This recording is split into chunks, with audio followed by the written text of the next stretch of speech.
नमस्कार छात्र मित्रों, मैं सही शिवाजी घोड़के आप सबका स्वागत करती हूँ। आज हम बातें करेंगे। ये मेरी उंगलियां हैं और ये मेरे नाखून हैं। आपकी उंगलियों में भी नाखून हैं। मुझे मालूम है आपको नाखून बढ़ाना अच्छा लगता है। लड़कियों को तो उन्हें नेल पेंट लगाकर सजाना अच्छा लगता है और लड़कों को अंगूठे या सबसे छोटी उंगली का नाखून बढ़ाना अच्छा लगता है। पाठशाला में हम अध्यापक आपको नाखून बढ़ने या उसे रंगाने पर डांटते हैं, क्योंकि नाखूनों में मैल मिट्टी गंदगी जम जाती है और वह खाते समय पेट में जाकर हम बीमार पड़ते हैं।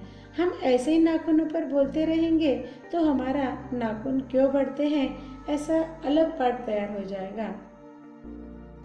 आज हम नाखून क्यों बढ़ते हैं, यह आचार्य हजारी प्रसाद द्विवेदी जी का पाठ पढ़ेंगे। इनका जन्म 1907 बलिया उत्तर प्रदेश में हुआ। उनकी मृत्यु 1989 उत्तर प्रदेश में हुई। ये उच्च कोटि के साहित्यकार थे। इन्होंने निबंध, आत्मकथा, उपन्यास आदि लिखे हैं। पाठ पढ़ने से पहले यह बात जान ले कि लेखक ने नाखून बढ़ाने वालों को हिंस्र पशुवृत्ति वाले लोग कहा है और जो नाखूनों को काटते हैं उन्हें मानवता के उपासक कहा है। ये उनके अपने विचार हैं। आज के ज़माने में हम वे ही विचार सही मानकर चलेंगे तो जो लोग नाखूनों को बढ़ाकर वर्ल्ड रिकॉर्ड करने वाले पशुवृत्ति वाले नहीं हैं, नाखूनों को रंगाने वाले भी पशुवृत्ति के नहीं हैं। यहाँ लेखक नाखूनों के माध्यम से अलग अलग उदाहरण देकर हमें बुराइयों से दूर रहकर अच्छाइयों को अपनाने का संदेश इस निबंध द्वारा दे रहे हैं। उन्हें हम क्रमशः देखेंगे। आप अपनी हिंदी की पुस्तक लेकर देखेंगे, पढ़ेंगे, सोचेंगे। आपको तो मालूम ही है कि छोटे बच्चे कुछ भी सवाल पूछते हैं। ऐसा ही एक सवाल लेखक की छोटी लड़की पूछती है, आदमी के नाखून क्यों बढ़ते हैं? लेखक अपने आप को इस प्रश्न पर अल्पज्ञ कहते हैं और लड़के द्वारा पूछे गए प्रश्न पर सोचने लगते हैं और नाखून क्यों बढ़ते हैं, इस निबंध की निर्मित होती है। इस पाठ के द्वारा आचार्य हजारी प्रसाद द्विवेदी जी ने नाखूनों का बढ़ना पशुता का, बुराइयों का चिन्ह माना है और नाखूनों का काटना यानी बुरी आदतों का त्याग करना माना है। लेखक कहते हैं कि नाखून निर्लज्ज अपराधी के जैसे होते हैं। उन्हें काटो, सजा दो, फिर अपना बढ़ना नहीं छोड़ते। आदि मानव जंगलों में प्राणियों की भांति रहता था, शिकार कर खाता था। तब मनुष्य को नाखूनों की आवश्यकता थी। अपनी रक्षा करने के लिए वह नाखूनों का उपयोग किया करता था। जैसे जैसे मानव की उत्क्रांति हुई, उसने नाखूनों की बजाय हड्डियों से, पत्थरों से, लोहे से अस्त्र बनाए। अब मनुष्य नाखूनों को नहीं चाहता, क्योंकि वह उन्हें पाशवी वृत्ति के प्रतीक मानकर काटता है। लेकिन मनुष्य की पशुता वाली वृत्ति जाने का नाम ही नहीं ले रही है।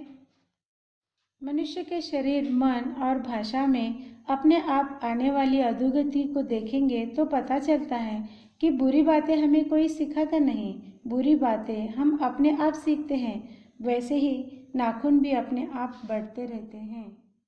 लेखक सोचते हैं कि मनुष्य पशुता की ओर बढ़ रहा है या मानवता की ओर। मनुष्य अलग अलग अस्त्र बढ़ा रहा है तो उसकी पाशवी वृत्ति भी बढ़ रही है।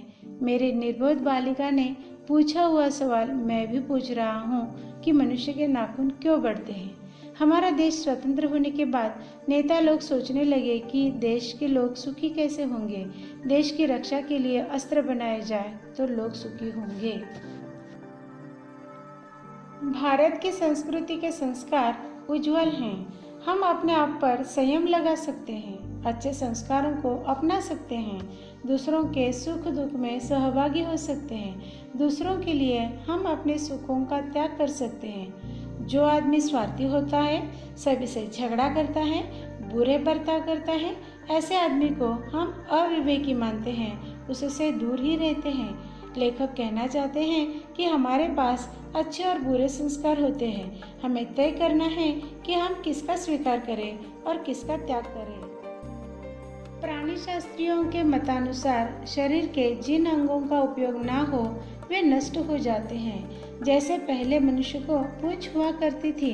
जब मनुष्य बंदर की भांति 4 पैरों पर चलता था, मनुष्य जब से 2 पैरों पर चलने लगा तब से उसकी पूंछ नष्ट हो गई उसी तरह मनुष्य दूसरों को मारने वाले शस्त्रों का प्रयोग बंद कर देगा, तब उसके नाखून बढ़ने भी बंद हो जाएंगे। मनुष्य में घृणा, द्वेष, मत्सर अपने आप आ जाते हैं, लेकिन अपने मन को अपने काबू में रखकर दूसरों के मन का, सुख का विचार कर अपने जीवन का उद्देश्य किसमें है यह समझे तो वह महान बनेगा। जो भी कार्य हम करेंगे स्वार्थ के बिना करेंगे तो हम जीवन में जरूर सफल हो जाएंगे। मनुष्य के जीवन की सार्थकता प्रेम, मैत्री, त्याग और सबका भला चाहने में है। नाखूनों को काटना उसकी सफलता है, नाखूनों को बढ़ाना असफलता है। नाखून बढ़ते हैं तो बढ़े, मनुष्य उसे बढ़ने नहीं देगा। क्या आप अपने नाखूनों को बढ़ाएंगे या काटेंगे?